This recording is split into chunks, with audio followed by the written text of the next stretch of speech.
আজকে অনারেবল ট্রাইব্যুনালে 3টি মামলা ছিল। 2 নম্বর ট্রাইব্যুনালে প্রথম মামলা ছিল হাসানুল হক ইনু। এই মামলায় একজনই আসামি। আজকে সাফাই সাক্ষী গ্রহণের জন্য দিন ধার্য ছিল।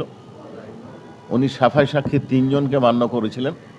তার মধ্যে প্রথম যে সাক্ষী ছিল তিনি হচ্ছেন ব্রিগেডিয়ার সাখাওয়াত হোসেন, সাবেক নির্বাচন কমিশনার এবং বিদায়ী অন্তর্বর্তীকালীন সরকারের উপদেষ্টা। ওনারা অনারেবল ট্রাইব্যুনালকে জানিয়েছেন যে এই সাক্ষীদেরকে হাজির করতে উনি ব্যর্থ হয়েছেন, এই জন্য ওই সাক্ষী ওনারা দিবেন না।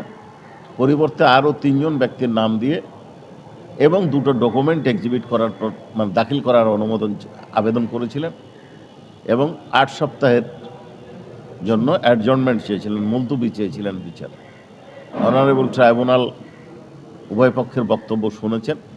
শোনার পর ন্যায় বিচারের স্বার্থে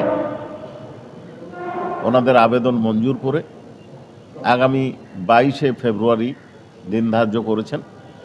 পরবর্তীতে ওনারা যে 3 জন সাক্ষীর তালিকা দিয়েছিলেন, একজন বিদেশি সহ, সেই বিদেশি বাদে বাকি 2 জন সাক্ষীর হাজিরা দাখিল করার মানে সাক্ষ্য গ্রহণের জন্য দিন ধার্য করেছেন। সেই সাথে নতুন যে 2টো ডকুমেন্ট ওনারা দিতে চেয়েছেন সেটা দেওয়ার জন্য দিন ধার্য করেছেন।